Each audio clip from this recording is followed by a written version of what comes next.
is, he was the head of this organization. They did a lot of great work. The Concerned Veterans of Yes. America? Yeah. And after these events, they oftentimes did get together for an after party. And that part of it's true. But the rest of it is not. And that's where the best lies come in, is you take something that is true and then you add additional facts to try and make it more nefarious than it is. And so all of these claims of what he allegedly did during these after parties and the alcohol-fueled environment is really exaggerations on something that actually did happen. Another example of this story about a strip club, Pete discussed that this morning with Megan, where that did happen. But it wasn't Pete. He wasn't even there. He wasn't even in the state.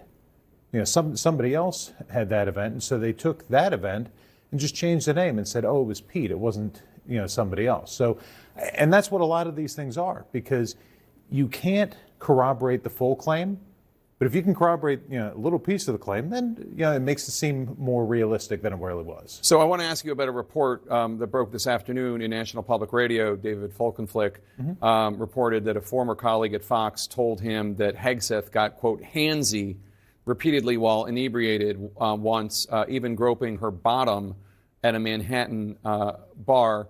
Obviously, it's an anonymous allegation. We should note that Folkenflik has been covering sexual assault and sexual harassment at Fox for years. His track record on this is pretty good, but what is your response?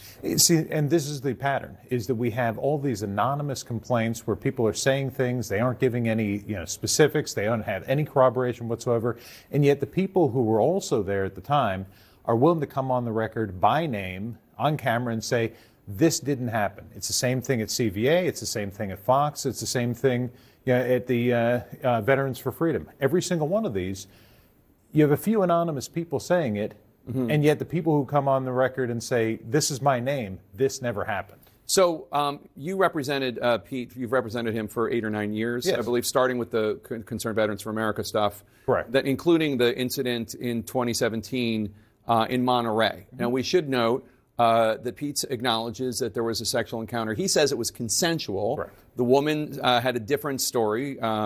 He did pay her an undisclosed sum. And to some people out there, that might look like, well, that's guilt. That's an admission of guilt. You're his attorney. Explain why you disagree. Sure.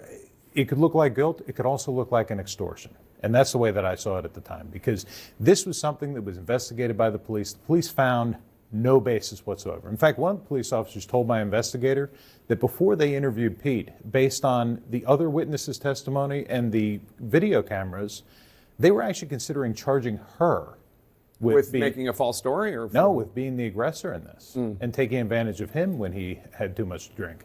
And he went in and he talked to them, and of course, that kind of ended the idea of charging her. But you fast forward a few years, and all of a sudden she comes in with a lawyer saying, we're going to file this, we're going to make it public unless you pay.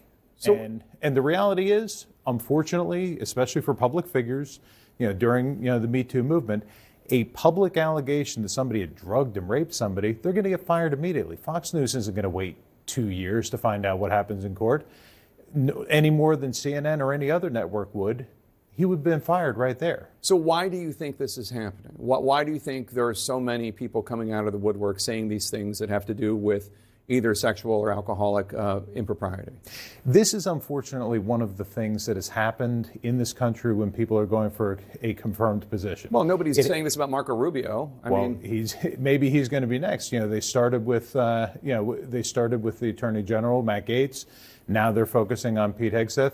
A lot of people, and particularly people like Pete that have lived, that have been out there. I mean, yes, Pete is not an angel. Yes, he's been out there partying a bit. He hasn't done these things.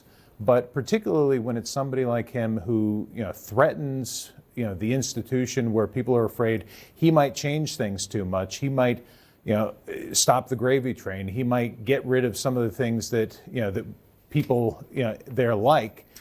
They're threatened by him. And so people will come out just as they did for Justice Kavanaugh. And, you start with, a few stories, and then that begins the avalanche. And so now you have all these fake stories out there.